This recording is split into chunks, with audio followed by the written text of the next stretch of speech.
तो यह आपकी समस्या मानी जाएगी, बल्कि आप कुछ भी ऐसा ना करें जिससे वे आहत हो जाएं, तब प्रॉब्लम होगा। कायदे से कौन सा संवाद कैसा हो इसकी छूट सभी लेना चाहेंगे। अच्छा है या बुरा है यह आपका मत हो सकता है। जब तक आप लाठी लेकर सिनेमा हॉल नहीं जाते हैं, बैन कराने जैसी मूर्खता नहीं करते हैं, तब तक आपकी आलोचना या तारीफ दोनों अपनी जगह हैं। मनोज ने संवाद लिखे हैं तो एक अलग मामले में मोदी जी ने गीत में कुछ पंक्तियां जोड़ दी हैं। यही बहस कीजिए कि दोनों में से कौन जोरदार और ओरिजिनल लिख रहा है। मनोज जैसे संवाद लिखने वाले कोई आज नहीं हुए, पहले भी हुए हैं। मनोज पर आरोप है कि यह सतही संवाद भी उनका अपना नहीं, किसी की नकल है, लेकिन मनोज का कहना है कि काफी सोच समझ कर लिखा है। बात सही है, नकल का काम यूं ही नहीं होता, सोचा और समझा तो जाता ही है। मनोज ने भी कहा है कि बड़े बड़े संत इस भाषा का इस्तेमाल करते रहे हैं।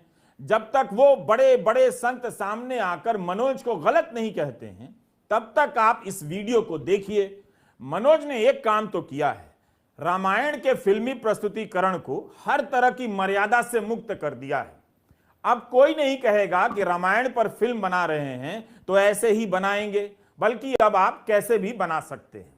आपको याद होगा, दिल्ली यूनिवर्सिटी ने अपने कोर्स से ए.के. रामानुजम के निबंध 300 रामायण को हटा दिया। मनोज के संवाद के बाद अब दिल्ली यूनिवर्सिटी को फिर से वो कोर्स वापस लेना चाहिए या मनोज की फिल्म को कोर्स में रख लेना चाहिए, ताकि पतन भी हो तो लगे कि शान से हम पतनशील हैं। 300 रामायण की जगह मनोज की एक रामायण से ही छात्र ज्ञानी हो जाएंगे और ऐसे ज्ञानी छात्रों को मनोज की उपाधि दी जाए। बहरहाल सत्ता मनोज के साथ है। इस फिल्म में कई मुख्यमंत्रियों का विशेष धन्यवाद किया गया है। इस टाइप के संवाद लिखने का इससे अच्छा मौका हो ही नहीं सकता था। मनोज ने वो कर दिखाया है जिसे खुद बीजेपी के ये मुख्यमंत्री नहीं कर सकते थे। धर्म की राजनीति अंत में अधर्म ही पैदा करती है। गजब का दौर है, पता नहीं कब कौन नेता भाषण पढ़ने लग जाए। मणिपुर तेरे बाप का, गांव जला तेरे बाप का, घर जला तेरे बाप का, तो हमरे बाप का क्या। इन्हीं सब विचित्रताओं पर हम आज के वीडियो में बात करेंगे। लेखक मनोज के संवाद पर नहीं, गीतकार प्रधानमंत्री मोदी पर भी बात करेंगे। 16 जून को जब प्रधानमंत्री मोदी के सहयोगी और विदेश राज्य मंत्री अपने घर जल जाने पर हाय तौबा कर रहे थे, उस दिन प्रधानमंत्री ने एक बहुत जरूरी ट्वीट कर दिया और इस ट्वीट से पता चला कि ज्वार की खूबियों पर एक गाना बना है जिसमें प्रधानमंत्री को राइटर हैं। इस ट्वीट से सारे आरोप गलत साबित हो गए। मणिपुर को लेकर प्रधानमंत्री कुछ नहीं कर रहे हैं, लेकिन ज्वार को लेकर कितना कुछ कर रहे हैं। गाने की पंक्ति लिख रहे हैं। प्रधानमंत्री ने जो गाना ट्वीट किया है उसमें एक अमर पंक्ति है, श्री अन्न खाकर जियो हजारों साल। वैसे 1959 में मजरू सुल्तानपुरी ने सुजाता फिल्म के लिए गाना लिखा, तुम जियो हजारों साल, साल के दिन हो 50,000। नेहरू के दौर की फिल्म के गाने का मुखड़ा मोदी के दौर में नकल हो जाए या वैसा ही आ जाए और संबित पात्रा अभी तक नेहरू की निंदा ना करें, इसका मतलब है कि आज देश में सूरज नहीं निकला है। क्या लाइन है, श्री अन्न खाकर जियो हजारों साल। इस गाने को हर दिन काम शुरू होने से पहले हर दफ्तर में बजाया जाना चाहिए ताकि पूरे दिन लोग काम ही ना कर पाएं। 16 जून को प्रधानमंत्री ने ट्वीट कर इसकी सूचना दी। उसी 16 जून को महिला पहलवान विनेश फोगाट ने एक गीत ट्वीट कर दिया, उस पर भी नजर डाल लीजिए। सुनो द्रौपदी तुम शस्त्र उठा लो, अब गोविंद ना आएंगे, कल तक केवल अंधा राजा, अब गूंगा बहरा भी है, होठ सिल दिए हैं जनता के, कानों पर पहरा भी है। तुम ही कहो ये अश्रु तुम्हारे, किसको क्या समझाएंगे, सुनो द्रौपदी तुम शस्त्र उठा लो, अब गोविंद ना आएंगे।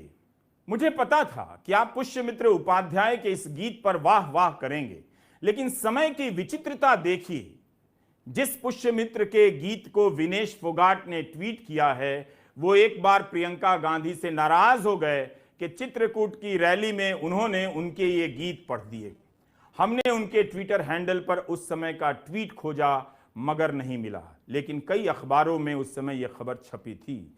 18 नवंबर 2021 के दिन टाइम्स ऑफ इंडिया ने इसकी रिपोर्टिंग की।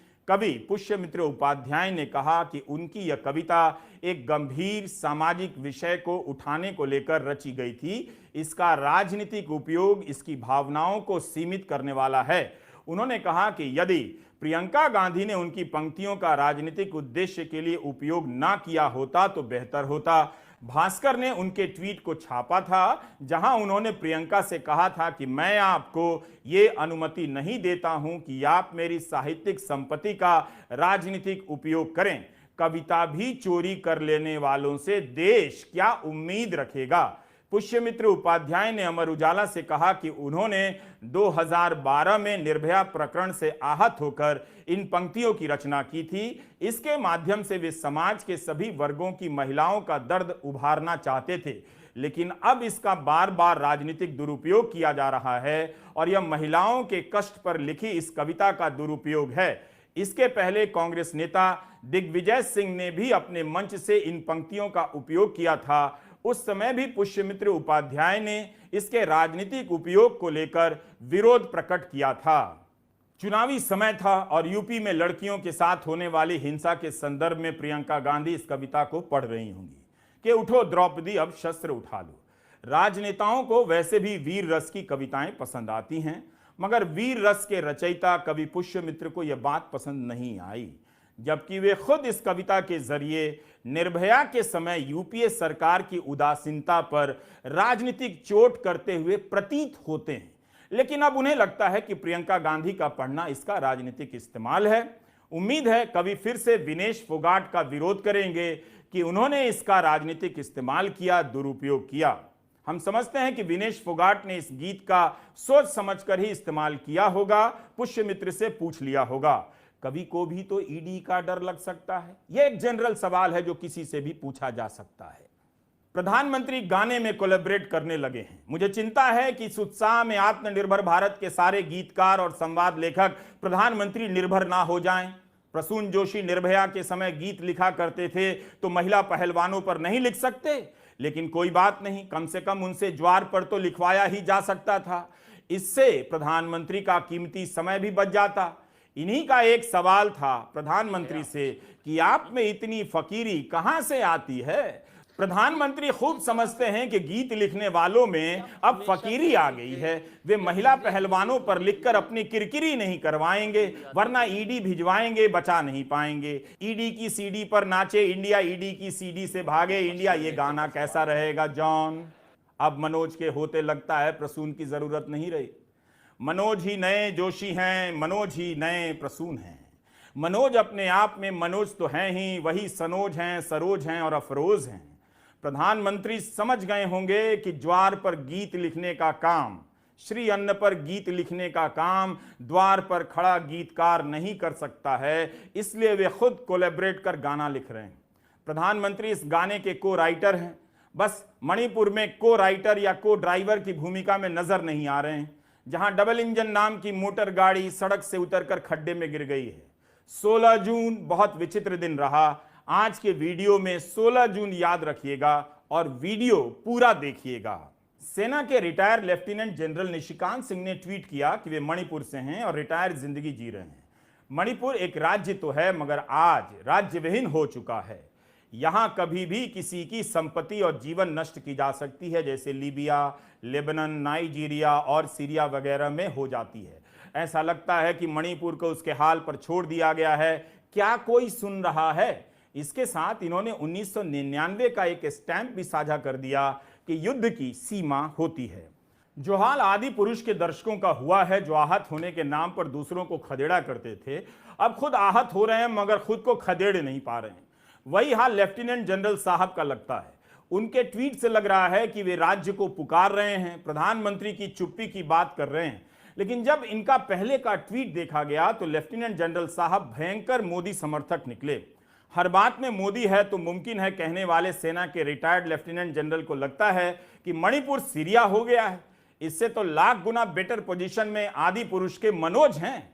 Retired lieutenant general Nishikant Singh के पुराने ट्वीट से जो मोदी संगीत निकल रहा है, वो मोदी के लिखे गीत और मनोज के संवाद से कहीं ज्यादा प्रभावशाली है, लेफ्टिनेंट जनरल निशिकांत सिंह पिछले साल 29 जुलाई को प्रधानमंत्री की पेंटिंग ट्वीट करते हुए लिखते हैं कि मोदी है तो मुमकिन है, #ग्रोथ विथ गिफ्ट। यह भी पिछले साल का ही है, 10 अक्टूबर 2022 का। लिखते हैं मोदी पर है विश्वास, कर रहे हैं देश का विकास। 29 जुलाई 2022 को ट्वीट करते हैं मोदी नंबर 1, #विकसित सौराष्ट्र। एक और है गुजरात रिजेक्ट्स गप्पी और पप्पू, मोदी नंबर 1। मोदी दुनिया के बड़े नेताओं की सूची में टॉप। पिछले साल 16 मई को लेफ्टिनेंट जनरल राज्यसभा सांसद जवाहर सरकार के एक ट्वीट पर उनसे भिड़ गए थे। रिटायर्ड लेफ्टिनेंट जनरल साहब का ट्वीट देख